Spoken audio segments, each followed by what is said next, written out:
मंडळी, मोजक्याच घरगुती साहित्यातून हा थंडगार आंब्याचा खरवस एकदा बनवा तर संपूर्ण आंब्याच्या सीझन मध्ये रोज बनवून खाल याची मी तुम्हाला खात्री देते. आणि अगदी 2 तासात हा खरवस खायला रेडी होतो.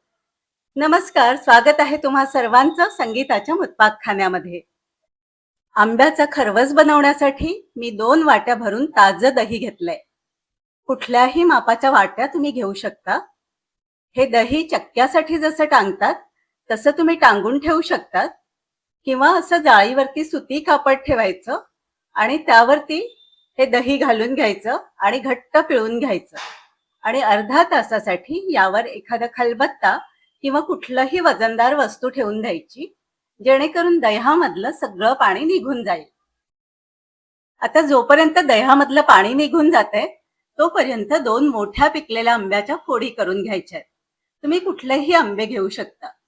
आंब्याच्या फोडींना असं मधून सुरी फिरवून घेतली की सहज त्याच्या फोडी निघून येतात. मी हे 2 मोठे हापूस आंबे घेऊन त्याच्या फोडी करून घेते. मिक्सरच्या भांड्यात घालून या फोडींचा आपल्याला पल्प किंवा लगदा करून घ्यायचा आहे. पाऊण वाटी तरी आंब्याचा लगदा किंवा पल्प तुम्हाला घ्यायचा आहे. मी साधारण 1/4 वाटी इतका पल्प घेतलाय. आंबा थोडा जास्त घेतला की खरवस जरा सैल झाला तरी चव मात्र खूप छान येते. आता आपला घट्ट झालेला चक्का घ्यायचाय. तुम्ही बघू शकताय दह्यामधलं पाणी अगदी पूर्ण निघून गेलंय. आता एका बाउलमध्ये हे घट्ट झालेलं दही मी काढून घेते. दह्याचं हे निघालेलं पाणी तुम्ही पीठ भिजवायला वापरू शकता. आता या दह्यामध्ये मी आंब्याचा रस घालून घेते. पाव कप मिल्क पावडर घालायची आहे आणि मिल्क पावडरच्या अर्धी पिठी साखर घालायची आहे. तुम्ही अर्धा कप मिल्कमेड सुद्धा घातलं तरीही चालतं, पण मिल्कमेड नेहमीच घरात असतं असं नाही, तर त्याकरता मी मिल्क पावडर घेतली आहे. याशिवाय तुम्ही 1 टीस्पून कॉर्नफ्लॉवर घालू शकता. कॉर्नफ्लॉवर घातलं की या खरवसाच्या वड्या खूप छान घट्ट पडतात. मी हे खरवस उपासासाठी खाणार आहे, त्याकरता मी यामध्ये कॉर्नफ्लॉवर घातलं नाहीये. तुम्हाला आवडत असेल तर अगदी थोडी वेलची पावडर सुद्धा तुम्ही या मिश्रणामध्ये घालू शकता. विस्करच्या मदतीने हे चांगलं एकजीव करून घ्यायचं. यामध्ये चक्क्याचे लम्स राहणार नाहीत याची काळजी घ्यायची. शक्यतो मिक्सरच्या भांड्यामध्ये हे फिरवू नका, कारण मिक्सरमध्ये हे थोडं पातळ होतं.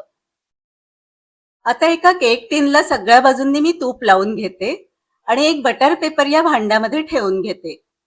तुम्ही बटर पेपर नाही ठेवलात तरी चालेल, पण भांड्याला तूप लावायला मात्र विसरू नका. बटर पेपरला सुद्धा मी थोडंसं वरून तूप लावून घेते. आता यामध्ये खरवसाचं मिश्रण घालून घ्यायचं.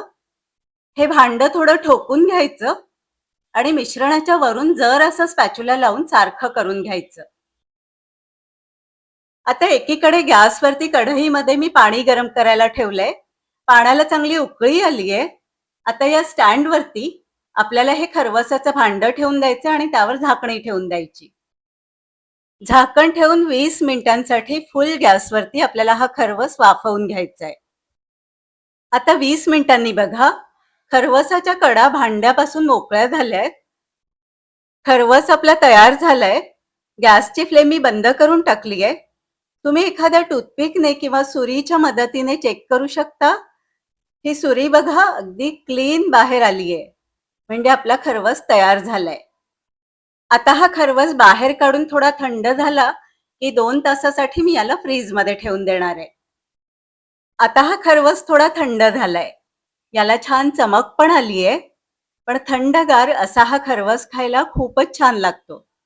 तर अर्धा तासासाठी डीप फ्रीज मध्ये किंवा 2 तासासाठी फ्रीजरच्या बाहेर तुम्ही हा खरवस सेट करायला फ्रीज मध्ये ठेवून द्यायचा.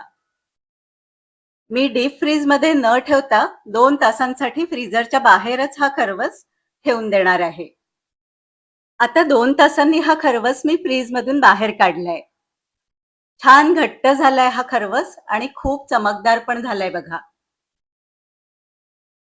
आता सुरीच्या मदतीने हलके हलके या खरवसाच्या कडा अशा भांड्यापासून सुट्या करून घ्यायच्या आहेत आणि या भांड्यावर अशी ताटली उपडी ठेवून हा खरवस आपल्याला काढून घ्यायचा आहे.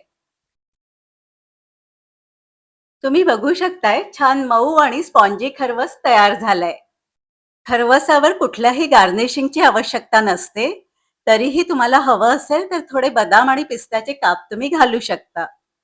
असाच थंडगार खरवस खायला खूप अप्रतिम लागतो. तुम्हाला चिकाचा खरवस जरी आवडत नसेल तरी आंब्याचा खरवस मात्र नक्की आवडेल, हे खात्रीने सांगते. हव्या त्या साईजमध्ये सुरीने याचे काप करून घ्यायचे. तुम्ही हवं असल्यास चौकोनीही तुकडे करून घेऊ शकता आणि कॉर्नफ्लॉवर घातलं तर अजून छान घट्ट खरवस तयार होतो. एकदा नक्की तुम्ही हा खरवस बनवून बघा. परत परत तुम्ही हा खरवस बनवाल हे मी तुम्हाला खात्रीने सांगते. मुलांनाही खूप आवडेल आणि अगदी घरातल्या कमीत कमी साहित्यांमध्ये पाहुण्यांसाठी सुद्धा तुम्ही बनवू शकता. तुम्हाला जर माझी रेसिपी आवडली असेल तर व्हिडिओला लाईक करा, शेअर करा आणि आपलं मुत्ताकखाना बाय संगीता या चॅनलला सबस्क्राईब करा. बेल आयकॉन दाबून ऑल बटन सिलेक्ट करा. म्हणजे येणाऱ्या सर्व रेसिपीजचे नोटिफिकेशन्स तुम्हाला त्वरित येत जातील. लवकरच भेटूया एका छानशा रेसिपीमध्ये. तोपर्यंत हेल्दी खा, हेल्दी राहा. धन्यवाद.